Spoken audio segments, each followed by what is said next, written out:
para ulama rahimahullahu ta'ala, Imam Al-Qurtubi rahimahullahu ta'ala, dia kata al-mautu laysa bi'adamin mahdin wala fana'in sarfin wa innama huwa inqita'u ta'alluq ar-ruhi bil badani wa mufaraqatuhu wa haylulatun bainahuma wa tabaddulu halin wa intiqalun min darin ila darin. Imam Al-Qurtubi berkata, mati itu bukan satu perkara yang semata-mata orang pengen. Tak ada. Kan? Mati itu bukan satu perkara yang tak ada. Satu perkara yang ada. Kalau satu perkara yang tak ada, dia tak boleh berlaku. Tapi mati ini satu perkara yang ada. Dengan maknanya al-maut itu satu benda yang ada, bukan benda yang tak ada. Mana benda yang ada? Iaitu hidup kita ni benda ada. Sifatul hayati. Cuma apabila dikatakan mati, ini ialah inqita'u ta'alluqi ar-ruhi bil badani. Terputus tergantungnya ruh dengan badan kita. Terputus. Apabila terputus tu baru mati. Tapi benda tu ada, dia terputus dia dari kita, dia menuju ke tempat yang lain. And wa mufaraqatuhu, and dia bercerai tanggal daripada badan kita. Wa haylulatun bainahuma wa tabaddulu halin wa intiqalun min darin ila darin. Dah berubah sikap. Daripada sikap boleh rasa, boleh makan, boleh minum, dia berpindah. Jadi jasad ni tak boleh rasa dan tak boleh minum. Jadi keras. Dia pergi kepada tempat yang lain. Tempat yang lain tu dia hidup. Sebab tu kata al-mautu itu satu perkara yang ada. Wa huwa min a'zamil masaibi. Dan mati itu sebesar-besar musibah sebenarnya. Min a'zamil masaib. Al-mautu min a'zamil masaib. Wa qad sammahu Allah subhanahu wa ta'ala musibatan. Allah sendiri letakkan panggilan mati itu sebagai satu musibah. Fa asabatkum musibatul mauti. Fa asabatkum musibatul mauti. Tak jelas kan?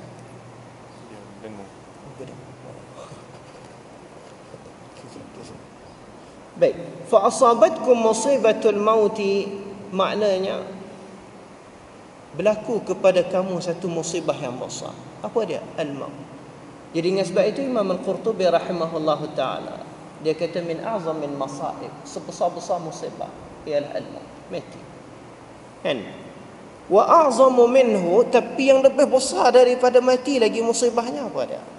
Al-ghaflatu anhu, lalai daripada mati, yang tu lebih musibah lagi.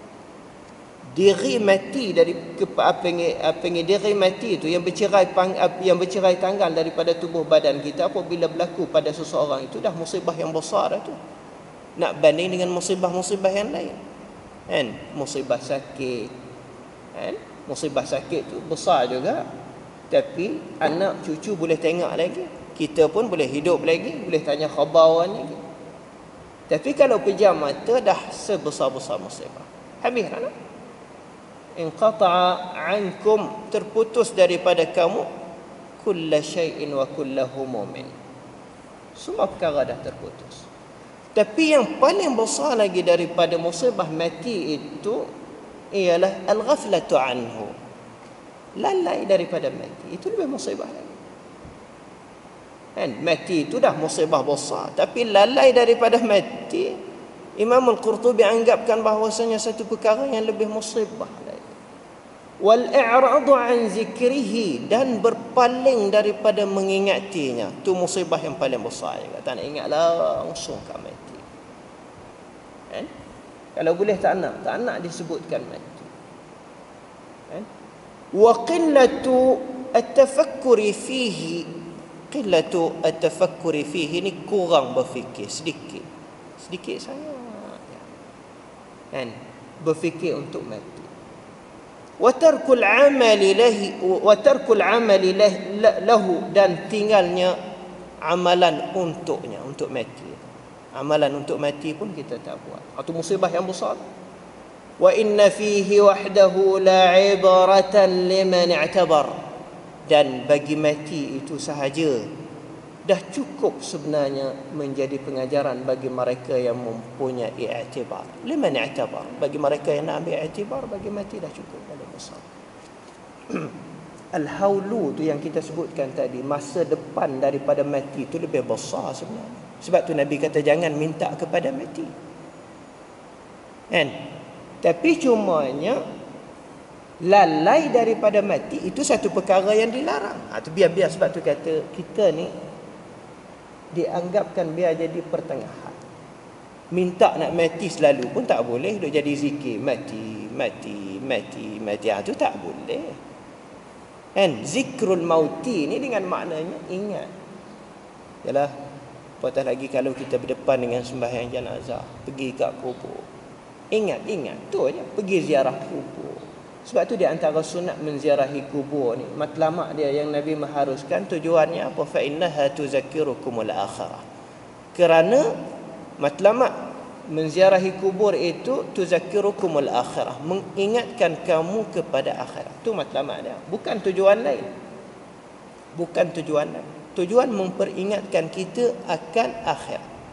Tapi pada masa yang sama, berkata Imam Ahmad rahimahullahu ta'ala dalam mazhab dianya, hadiah pahala bacaan Yasin ke, Quran ke, tahlil ke, kita nak hadiahkan kepada si mayat, tak menjadi apa-apa masalah. Berdasarkan kepada pendapat Imam Ahmad rahimahullahu ta'ala yang mengatakan yasilu sawabuhu ilal mayit, sampai pahalanya kepada si mayat. Tapi matlamat yang diajarkan oleh Nabi, fa innaha tuzakkirukumul akhirah. Baik. Wa fi khabarin yurwa 'an Nabi sallallahu alaihi wasallam, sabit pada satu cerita khabar yang diceritakan daripada Nabi sallallahu alaihi wasallam. Nabi kata, "Law anna al-bahaima ta'lamu min al-maut ma ta'lamuna ma akaltum minha saminan." Kalaulah binatang-binatang itu tahu kata dirinya mati seperti mana kamu ni tahu kata nak mati, ma akaltum minha saminan, tentu sekali kamu tak boleh makan binatang yang gemuk. Kan? Kalau binatang tu tahu, sebab semua manusia tu tahu kata mati itu tetap ada. Tanyalah siapa pun, orang Muslim ke, kafir ke, mulahid ke, kan? Yang tak percaya ke kepada Allah, tapi tanyanya mati ada tak? Mati ada. Semua tahu. Jadi al-insanun natiq, al-hayawanun natiq, binatang yang boleh bertutur ni manusia. Al-hayawanun natiq ni manusia, tapi binatang juga panggil binatang yang bertutur dalam ilmu mantiq. Dia ni tahu kata mati itu tetap. Tapi kata Nabi SAW, kalaulah binatang tu tahu yang ghairu natiqin, yang tak boleh bertutur tu, kalau dia tu tahu kata mati seperti mana kita ni tahu, tentu sekali kita tak boleh makan yang gemuk-gemuk yang besar-besar. Lembu kurban tu semua cari yang nipis, kurus. Kan? Sebab dia tahu kata dia akan disembelih pada hari raya Aidil Adha. Dia akan mati. Tapi dia tak tahu. Min hikmatillahi anal bahaima la ta'lam. Binatang tak tahu. Tapi manusia yang tahu kata mati ni ada, sebaiknya dia saat itu mempersediakan sebaik mungkin dan sebanyak mungkin amalan untuk dia nak menghadapi Allah Subhanahu wa ta'ala. Hadis yang kita cerita tadi, law anna al-bahaima ta'lamu min al-mauti ma ta'lamuna ma akaltum minha saminan, ini hadis riwayat dalam Zawaid Nu'aim bin Hamad dalam kitab Az-Zuhdi bagi Ibn al-Mubarak, juzuk yang kedua, muka suratnya surat 152. Tapi setengah ulama berkata hadis ini hadis dhaif. Kan?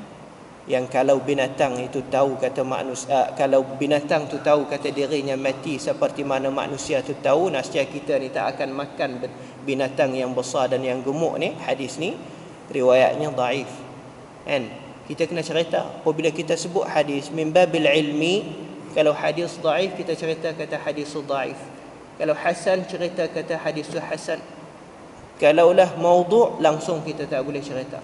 Sebab maudhu' ini bukannya hadis. sebenarnya bukannya hadis, itu satu perkara palsu yang direka-reka, yang semata-mata tak kena mengena dengan hadis Nabi SAW. Hadis ni apa panggil Nabi kata. Maka dalam hadis Nabi itu, kalau orang belajar ilmu hadis, dia hadis tu yang duk jadi pasalnya sahih, dhaif, hasan. Kan? Tu pokok yang 3 dalam ilmu hadis. Kemudian dibahas jadi banyaknya lagi. Puncanya rawi hadis tu je. Rawi hadis, sanad hadis. Orang yang cerita hadis masa tu dia kat mana? Orang cek balik, semak balik. Kan? Orang ni kebiasaan kalau dia cerita hadis ni dia kurang ingat. Tibanya dalam sanad tu ada dia. Hadis tu jadi jatuh martabat dia, bukannya sahih. Tu punca kita kena tahu dalam bab-bab yang upama begini. Baik. Tibanya kalau kita buat persoalan di sini, adanya berlaku Arab panggil Siti Maryam radhiyallahu taala anha, iaitu mak bagi Nabi Allah Isa alaihi salatu wassalam. Semasa dia ni panggil mengandung kan, dia mengandung ni, kemudian dia ni rasa bimbang dan takut dia ni dituduh dan sebagainya, kerana dia saat itu mengandung tanpanya ayah, kan, tanpanya suami. Sebab tu dalam Al-Quranul Karim, dalam surah Maryam yang selalu kita baca ayat 23 tu, yang Siti Maryam kata, ya laitani mittu qabla hadha wa kuntu nasyan mansiya. Ya laitani, kalaulah aku ni mittu, mati, qabla hadha, sebelum ini, maknanya sebelum dia melahirkan Isa. Dia duduk di bawah pokok tu, susah sangat, kan, dia seorang diri susah. Kalau aku melahirkan bayi yang ada dalam kandungan aku ni, apalah awak nak kata, musibah dah tu, kan. Wa kuntu nasyan mansiya, tapi kalau aku mati pada ketika ini, lupa habis cerita. Jadi nampak agaknya, zahirnya ada ta'arud, maknanya berlawan dengan larangan Nabi tadi. Nabi kata la yatamannaina ahadakumul mauta tu, jangan seorang kamu tu minta nak mati. Tapi pada peristiwa Siti Maryam radhiyallahu taala anha ni, kan, berlakunya ya laitani mittu qabla hadha, minta nak mati. Sama juga Nabi Allah Yusuf alaihi salatu wassalam, kan, Nabi Yusuf ni dalam Al-Quranul Karim surah Yusuf ayat 101 ni, Nabi Yusuf kata wa tawaffani muslima wa alhiqni bis salihin. Tawaffani muslima, minta kepada Allah matikan aku ni dalam keadaan muslim, wa alhiqni bis salihin, dan memasukkan aku ni di kalangan orang yang saleh. Jadi bermaknanya zahir pada dua peristiwa ini menunjukkan bahawasanya minta nak mati itu boleh. Sedangkan yang kita baca larangan hadis Nabi SAW, kita tiba musibah ke, diri kita rasa sakit ke, susah ke, jangan minta nak mati, kan. Tapi Siti Maryam radhiyallahu taala anha, musibah berlaku pada diri dia minta nak mati, kan. Apabila Maryam itu boleh minta, bermaknanya, kan, nampak zahirnya ta'arud, berlawan.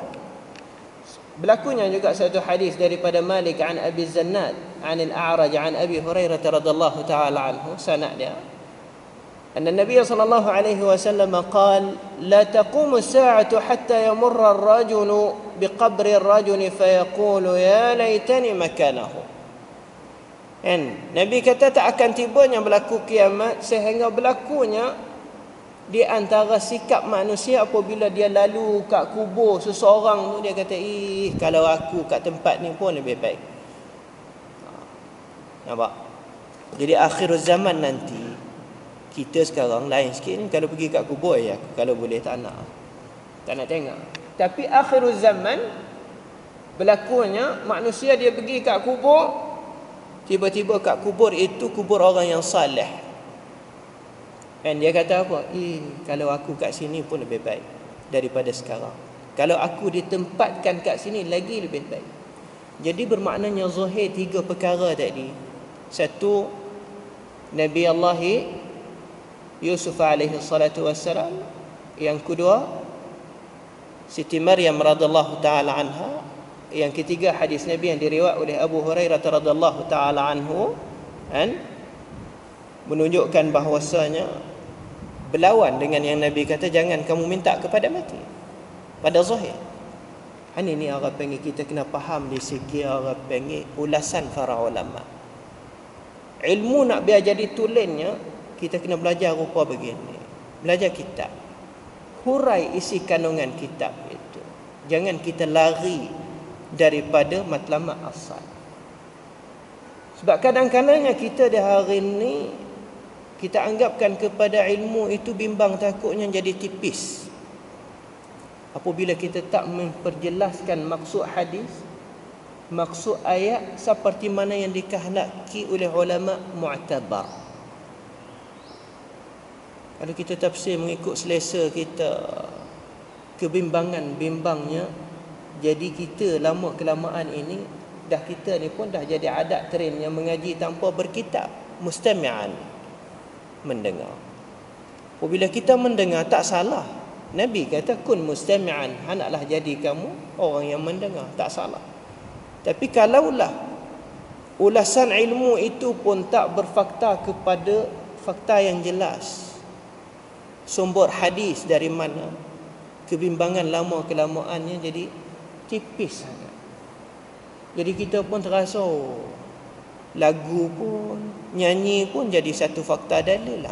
Itu lama kelamaannya jadi menyebabkan orang panggil kurang ilmu. Itulah yang Nabi kata, innallaha la yaqbidul ilma intiza'an.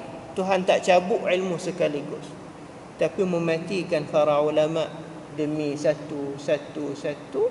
Kemudiannya timbulnya cerita-cerita, kan, yang tak berpandukan kepada nas Al-Quran dan hadis secara jelas.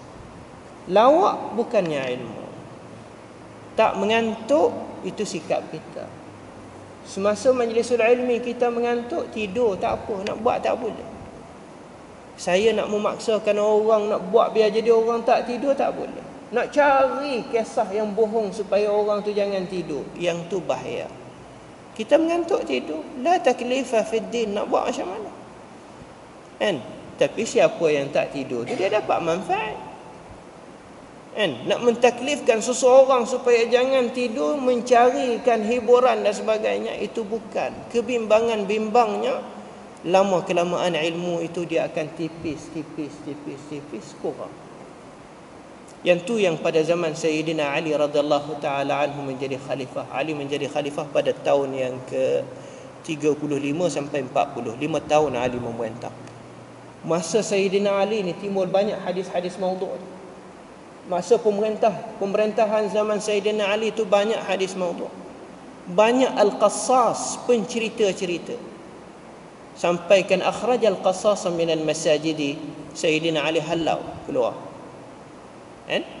Itu seperti mana yang disebut oleh Syekh Muhammad Abu Zahrah dalam Tarikh Tashri'ul Islam, dalam buku dia. Kan? Maknanya bahaya. Sebab masa itulah masa timbulnya perkara-perkara yang bukan-bukan. Apabila lepas Sayyidina Ali itu naik Muawiyah, jatuhnya Muawiyah, naiknya Al-Abbasiyun. Semasa Al-Abbasiyun ni kebanyakannya orang Farsi memerintah, bukannya orang Arab. Lalu timbul banyak hadis-hadis yang bukan-bukan. Sebab tu ceritanya, ahlun nar yatakallamuna bil farisiyyati wa ahlul jannati yatakallamuna bil arabiyyati. Ahli neraka bercakap dengan bahasa Farsi, manakala ahli syurga bercakap dengan bahasa Arab. Perkataan itu disandarkan kepada Nabi SAW. Ma'azallah ayakuna qalahu Rasul. Disandarkan kepada Nabi, sedangkan Nabi itu tak kata pun begitu. Punca apa?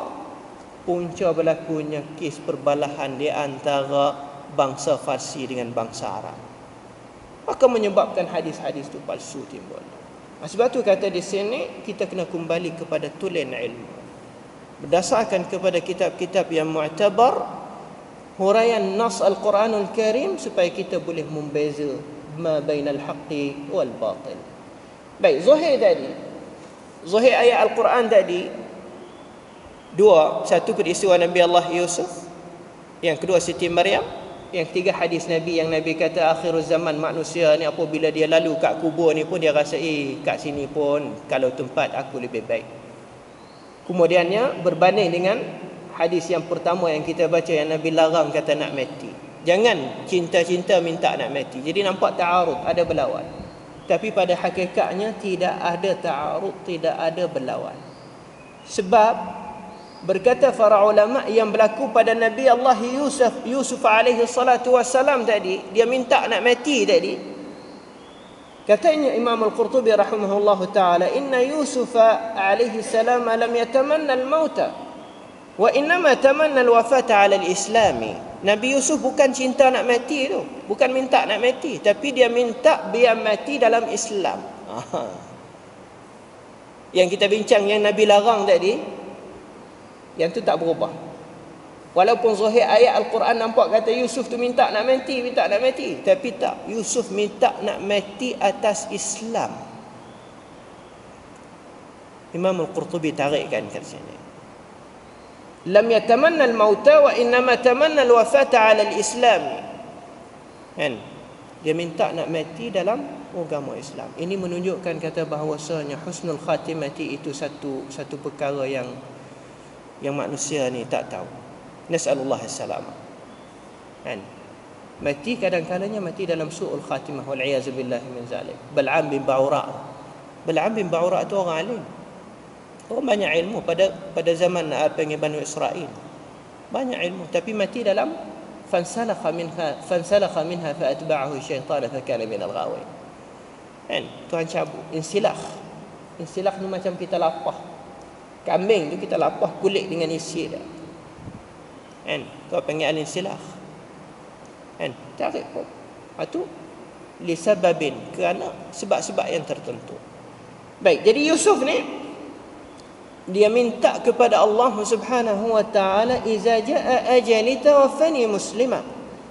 Kalaulah tiba masanya, matikan aku dalam hal keadaan muslim. Itulah katanya Imam Al-Qurtubi, huwa al-qawl al-mukhtar fi ta'wil al-ayati 'inda ahli at-ta'wil. Itulah perkataan yang terpilih. Kan? Mengatakan bahawasanya Yusuf tu minta nak mati, tapi tak minta biar mati dalam Islam. Itu hakikatnya. Manakala Maryam radhiyallahu taala anha, yang dia saat itu tamannatil mauta tu, minta nak mati tu, para ulama mentafsirkan dua wajah. Yang pertama, dia ni bimbang, takut berlaku pada diri dia saat itu orang panggil sangka tak baik ataupun jadi buruk pada agama dia. Sebab Maryam ni orang baik. Fitrah Siti Maryam radhiyallahu taala anha orang abidah, buat ibadat. Sebab mak dia tu bernazar, kalau aku ni kan mengandung seorang anak lelaki, kan, aku nak buat bagian-bagian, nak letak pada tempat orang buat ibadat pada ketika itu, nak letak anak dia kat situ. Tibanya dia bersalin anak perempuan, terpaksa dia tunai janji dia. Jadi ambil Siti Maryam letak tempat orang buat ibadat.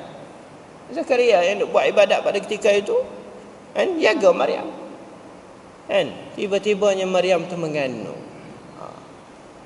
Kan? Jadi Siti Maryam ni orang baik, abidah, melaksanakan ibadah dan sebagainya. Tibanya apabila dia mengandung ni jadi rasa susah hati. Baik matilah. Jadi Siti Maryam ni apabila dia kata baik mati ni kerana tujuannya khafat ayuzanna biha syarru fi diniha. Dia bimbang takut orang kata agama ni tak betul lah dengan sebab budak ni. Jadi menyebabkan agama pun rosak. Bukan setakat diri dia, jadi agama yang dia berpegang tu pun jadi rosak. Itu maknanya dia berfikir lebih jauh. Satu. Yang kedua kata para ulama, kerana takwilnya li'alla yaqa qaumun bisababiha fil buhtani wa zur wa nisbati ila zina. Bimbang takut orang tuduh dia saat itu berzina. Kan? Wa dzalika muhlikun. Maka kalau orang tuduh kata dia tu berzina, dah habis rosak. Habis keturunannya. Maka dengan sebab itu dia kata baik aku ni lebih mati. Jadi bermaknanya tidak ada ceranggah. Berlawannya dengan larangan Nabi SAW pada permulaan tadi. Nabi kata, jangan kamu cita-cita ataupun niat nak mati, kerana kemudaratan dan musibah yang timpa ke atas diri kita.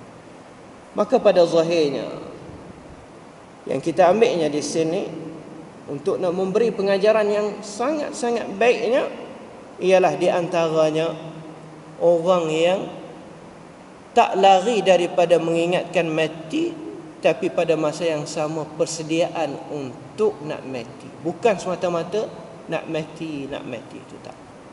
Ingat, itu satu perkara matlub yang dituntut. Kemudian yang keduanya al-isti'dadu lahu, persediaan, persiapan. Itu tak boleh. Baik. وذكر أبو عمر ابن عبد البر في كتاب التمهيد والاستذكار من حديث زادان أبي عمر عن عليم الكندي قال كنت مع عبس الغفاري على سطح فرأى قوما يتحملون من الطاعون فقال يا طاعون خذني إليك ثلاثا يقولها قال عليم لما تقول هذا ألم يقل رسول الله صلى الله عليه وسلم لا يتمنين أحدكم الموت فإنه عند ذلك انقطاع عمله ولا يرد فيستعتب فقال عبس أنا سمعت رسول الله صلى الله عليه وسلم يقول بادروا بالموت ستا. Baik, ini satu peristiwa yang berlaku. Seseorang itu kena taun, kan? Jadi maknanya dia panggil taun. Taun tu penyakit taun. Dia kata, ya taun khuzni ilaik. Wahai taun, ambil aku ni. Bukan dia panggil mati tu, tak. Panggil penyakit. Tapi panggil penyakit tu, kalau kena penyakit tu menyebabkan mati lah. Kan? Tu orang panggil kinayah tu. Kan? Quran pun ada, was'alil qaryata allati kanat. Cuba kamu pergi tanya kampung. Kita pergi kat kampung nak tanya kampung. Kampung mana boleh bercakap? Tak boleh. Yang boleh bercakap tu ahli kampung, penduduk tu. Tu orang panggil kinayatun dalam Al-Quran tu, majaz mempunyai. Yang ni pun sama juga. Dia kata, ya ta'un khuzni ilai. Wahai ta'un, ambil aku ni. Ta'un mana boleh? Malakul maut yang boleh ambil nyawa. Kan? Tapi dengan sebabnya penyakit taun tadi tak boleh lari, matilah. Kan? Dia panggil benda yang menyebabkan tadi. Yaquluha salasan, 3 kali dia panggil. Qala Ulaimun kata, lima taqulu hadza, kenapa engkau duk kata begitu? Dia kata, alam yaqul Rasulullah sallallahu alaihi wasallam لا يتمنين أحدكم الموت فإنه عند ذلك انقطاع عمله. Jangan seseorang kamu tu minta kepada mati, kerana dengan sebab mati itu terputuslah amalannya. Pasal apa pula kamu tu duk panggil taun supaya ambil kamu? Sedangkan Nabi tu kata, Ulaim kata, sedangkan Nabi tu kata, kalaulah mati, habis terputus amalan kita. Mati habis amalan kita. Hidup ni ada lagi sikit-sikit. Habis-habis malahnya baca Al-Quran juga satu muka surat. Apabila mati habis dah lah. Langsung tak ada. Tunggu orang hadiah dah lah. Tunggu orang hadiah ni satu masalah pula. Kan? Kadang-kalanya dia buat semasa dia ingat. Kadang-kalanya dia tak buat. Kadang-kalanya dia buat tapi lupa nak hadiah. Tak sampai kat kita, dapat kat dia. Tunggu punya orang begitulah masalahnya. Kan? Tapi masalah pahala tu sampai tak sampai tu khilaf lah. Mengikut mazhab Imam Ahmad bin Hanbal tak apa, tak jadi masalah. Mengikut Imam Nawawi, orang yang tokoh dalam mazhab Imam Syafi'i pun tak bermasalah. Nak hadiah pahala Quran, hadiah pahala zikir, hadiah pahala tasbih kepada si mati, tak apa, tak jadi masalah. Sampai yasilu sawabuha. Tapi ada yang mengatakan tak sampai. Dua-dua ni hikmahnya.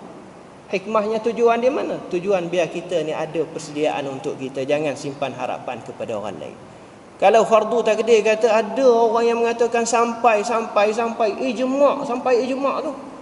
Kalau sampai tahap setuju keseluruhan ulama, pahala tu sampai. Saya rasa orang tu tak jadi berat. Dia buat je, lepas tu tak apalah, nanti aku bayar. Tapi ada juga yang keras yang mengatakan tak sampai melainkan amalan dia.